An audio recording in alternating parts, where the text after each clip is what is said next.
साहेब आज राजकीय भूकंप झाला असं म्हटलं जातं अशोक चव्हाणांसंदर्भात आपल्याकडे काय माहिती किंवा काय प्रतिक्रिया आहे? नाही, मला वाटतं महाराष्ट्रात काँग्रेसच्या दृष्टीनं एक दुर्दैवी घटना त्या ठिकाणी म्हणावं लागेल, कारण की सन्माननीय अशोक चव्हाण साहेब माजी मुख्यमंत्री आणि एक राज्याचे नेते राहिलेले आहेत आणि असं व्यक्तिमत्व जाणं थोडं नुकसानदायक निश्चितपणे होणार आहे. काय कारणं वगैरे काय आम्हाला त्याची कल्पना नाही, कारण की आम्ही सकाळी प्रसारमाध्यमातूनच ही माहिती त्या ठिकाणी घेतली आणि सकाळपासून बाळासाहेब थोरात साहेब असतील, पृथ्वीराज चव्हाण साहेब असतील किंवा अनेक आमदार मंडळी आम्ही एकमेकाच्या चर्चेत आहोत आणि एकसंघपणे ही येणाऱ्या लोकसभा असू देत, विधानसभा असू देत, काँग्रेस पक्षाला पुढं घेऊन जायच्या भूमिकेतून आमची जी काय दुसरी पिढी काँग्रेसमध्ये आहे ती निश्चितपणे सक्षमपणे हा झेंडा पुढे घेऊन जाण्याचा प्रयत्न आम्ही करणार आहोत. नाही, आज त्यांचा खुलासा बघितल्यानंतर त्यांनी 2 दिवसात भूमिका स्पष्ट करतो म्हणून सांगितलेलं आणि या संदर्भात त्यांनी कुठलंही कारण दिलेलं नाही. त्यामुळे आता त्यांनी ते जोपर्यंत बोलत नाहीत त्याशिवाय कळणार नाही की नेमकी कारणं काय आहेत किंवा यामागची भूमिका त्यांची काय. हे मला वाटतं 1-2 दिवसात कळेल की नेमकी ह्याच्या पाठीमागची भूमिका काय आहे. नाही, आज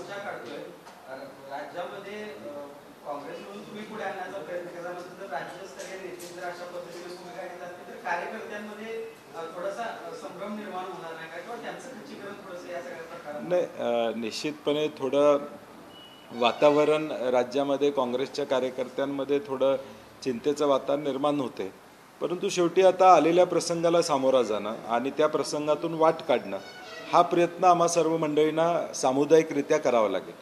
उद्या परवा दिवशी कदाचित सर्व आमदारांची बैठक बोलवण्याची शक्यता नाकारता येत नाही आणि अनायशी 14 आणि 15 तारीख हे राज्यसभेचे फॉर्म भरायच्या तारखा होत्या. आम्ही अनायशी मुंबईमध्ये असणारच होतो. त्यामुळे मी आता मला विधान परिषदचा गट नेता म्हणून आजच मुंबईला त्या ठिकाणी जावं लागेल. आम्ही उद्या आज दुपारीच हे झाल्यावरच थोरात साहेबांनी यांची फोन झाला की या म्हणून, परंतु आज जाणं शक्य नव्हतं. आज रात्री मी जाणार आहे. त्यामुळे आम्ही सगळे बसून शेवटी आम्ही जे आमदार मंडळी आहोत ते एकत्रितपणे राहून ही काँग्रेसची लढाई जिवंत ठेवायचा 100% आमचा प्रयत्न राहणार आहे. तो प्रश्नच विचारू नका.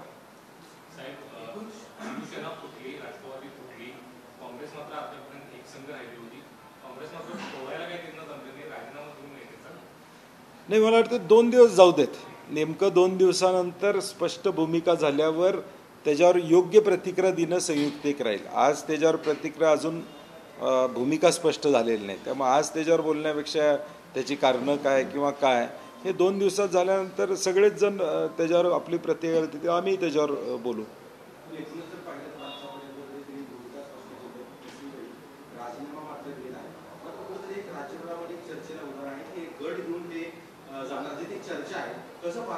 आज त्यांच्या वक्तव्यातून आज मी काही जवळजवळ 20-22 आमदारांशी मगाचपासून सकाळपासून बोललेलो आहे. ज्यांच्याशी मी बोललेलो आहे ते तरी फर्म आहेत अशी परिस्थिती आहे.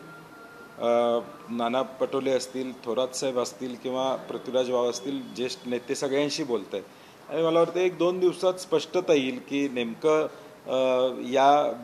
ही जी बातमी येते की काही लोक जाणार आहेत त्यात फार काय तथ्य असेल असं मला वाटत नाही. हा व्यक्तिगत त्यांचा निर्णय कदाचित असण्याची शक्यता नाकारता येत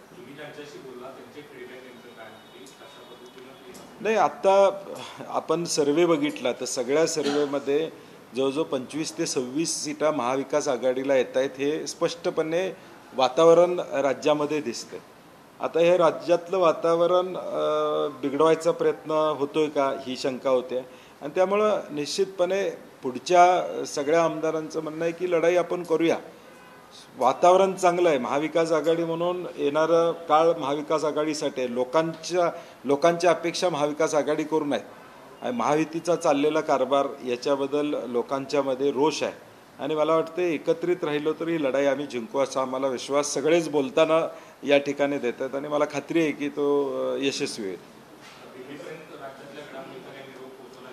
नाही, दिल्लीतनं चालू आहे. दिल्लीतनं फोन चालू आहेत. सगळ्या आमदारांशी संवाद चालू आहे. सगळ्यांशी चर्चा चालू आहे. शेवटी फायर फायटिंग हे कुठल्याही पक्षात वरिष्ठ नेत्यांपासून ते राज्य पातळीवरचे सगळेजण प्रयत्न करणारच, कारण की मी मगाशी म्हणलं तसा हा धक्का आहे. आणि म्हणून ह्या धक्क्यातून सावरण्यासाठी जे जे करावं लागतं पक्ष म्हणून ते पक्षाचे आमचे वरिष्ठ नेते आदरणीय खरगे साहेब असतील, वेणुगोपालजी असतील, हे सगळे करतायत.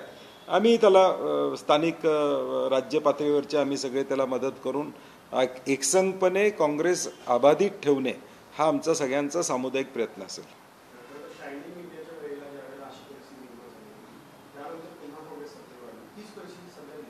नाही, आज वातावरण तुम्ही बघितलं, लोकांना ह्या सगळ्या गोष्टी न पटण्यासारखे, आणि म्हणून लोकांच्यात तुम्ही गेला तर लोकांच्यातला जो काही मतप्रवाह आहे, आज सोशल मीडियावर देखील लोक म्हणतात की महाविकास आघाडीनं घट्ट राहावं. आम्ही त्यासाठीच उद्या मोर्चा काढला होता. म्हणजे आज आता तो मोर्चा 2-4 दिवसानंतर आम्ही पुन्हा परत आल्यानंतर मी त्या मोर्चाचं नियोजन करणार आहे. 20 तारखेला पानसरे साहेबांचा स्मारकाचा कार्यक्रम आहे. पवारसाहेब, डी राजा, थोरात साहेब ही सगळी मंडळी त्या कार्यक्रमाला येणार आहेत. आणि महायुतीचं जे काही चाललेलं आहे तो कारभार लोकांना मान्य नाही आहे, हे सर्वेतून स्पष्ट झालेलं आहे. म्हणजे अगदी लोकसभेतला देशातला मूड काही ठिकाणी वेगळा दिसतो, परंतु महाराष्ट्रातला मूड मात्र 50-50% आज दिसतो. आमचं म्हणणं आहे त्याच्यापेक्षा जास्त आहे. आणि म्हणून हा मूड तोडायचा प्रयत्न निश्चितपणे उलट्या बाजूनं होणार आहे. आणि म्हणून त्यासाठी आम्ही संघटित राहणं ही काळाची गरज असणार आहे. लोकांना आम्ही संघटित पाहिजे, आम्ही ताकदीनं लढणारे दिसलो पाहिजेत. आणि मला वाटते तेच आव्हान आमच्यासमोर असेल. आणि आम्ही निदान आज जे काय आम्ही तरुण आमदार त्या ठिकाणी आहोत, दुसऱ्या फळीतले आहोत, जे ऐन उमेदीमध्ये आता या काँग्रेसमध्ये आम्ही काम करतोय, आमच्यावर लोकांच्या आशा आहेत आणि आम्ही खात्रीला ही लढाई पुढे घेऊन जाणार आहोत.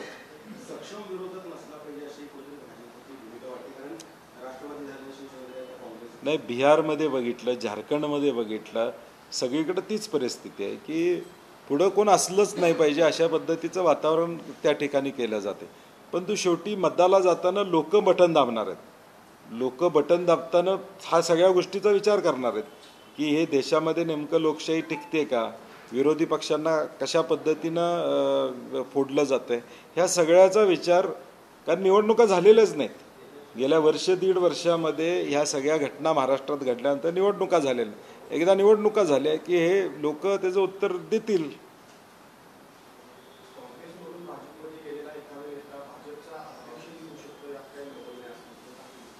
नाही, आता ती परिस्थिती भाजपची आता बघतोय आपण. आता ज्यावेळी शिंदेसाहेब गेले त्यावेळी काय परिस्थिती झाली आपण माहीत आहे. दादा गेल्यानंतर राहिलेले मंत्रिमंडळ कुणाला मिळाले, काय मिळाले हे आपण पाहतोय. आज खदगत भाजपमध्ये वाढलेली आपल्याला भविष्यकाळात दिसेल, कारण की शेवटी या सगळ्यामध्ये मंत्रिमंडळाचा विस्तार झाला नाही. विधान परिषदच्या जागा ज्या जाहीर करायच्या होत्या त्या झाल्या नाहीत. आता राज्यसभेच्या जागा जाहीर झाल्यानंतर लक्षात येईल की भाजपची नेमकी भूमिका मूळ भाजपच्या लोकांना संधी देणे आहे का बाहेरून आलेल्यांना संधी देणे, हे आता 1-2-4 दिवसामध्ये स्पष्ट होईल.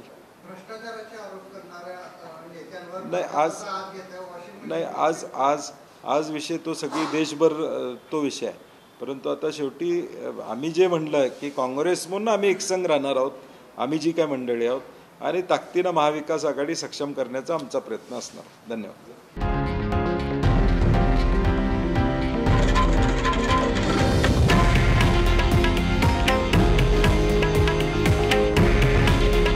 हे आहे देशातील नंबर 1 न्यूज नेटवर्क आणि आपण पाहत आहात TV9 मराठी. काळजी तुमची, हित महाराष्ट्राचं.